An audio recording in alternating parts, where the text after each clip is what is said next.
So in the set position of running, I'm going to focus on the left ankle, the talocrural joint, and the left knee, the tibia femoral joint. The motion in the left ankle is in dorsiflexion at the talocrural joint, with the outward force wanting to plantar flex.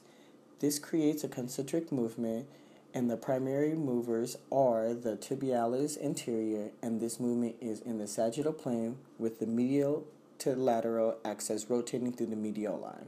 So the dorsiflexors are dominating the movement concentrically. Now the left knee, which is the tibia femoral joint, this is also in flexion, in which the external force is wanting to extend the knee. The primary movers are the biceps femoris, the semimembranosus, and the semitendinosus.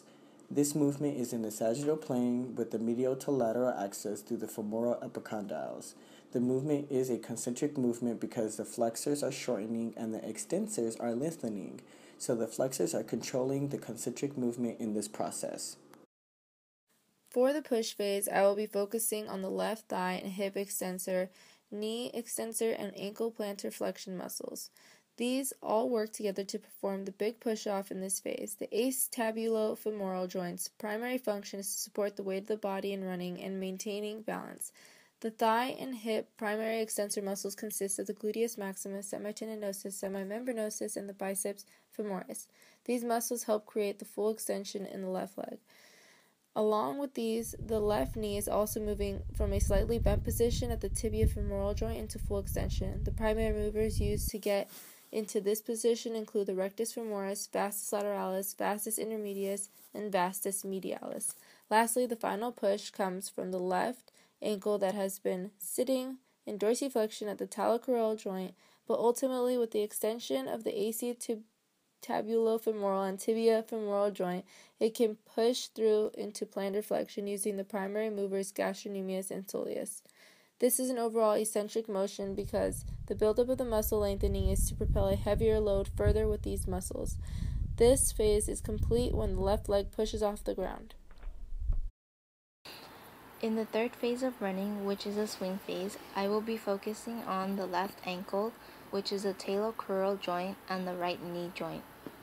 The motion of the ankle is in plantar flexion at the talocrural joint, with the external force wanting to dorsiflex. This generates an eccentric movement, and the primary movers are the soleus and gastrocnemius. The plantar flexion of the ankle occurs in the sagittal plane, in which the plantar flexors control the eccentric movement.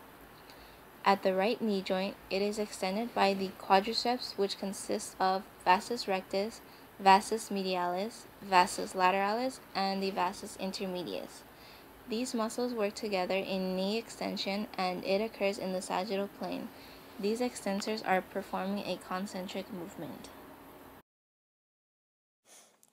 So this last phase is simplest because it begins when the foot strikes the ground in front of you, moving into dorsiflexion at the talocrural joint, and ends when the knee and thigh of the same foot are perpendicular to the ground directly beneath you. This is seen in the right leg here. This is the shortest of all the phases. Its primary movers are those of the thigh extensor muscles, which include the gluteus maximus, semimembranosus, semitendinosus, and biceps femoris, aka the hammies. By going through this extension, it helps you pull your body forward. This would be considered an eccentric movement.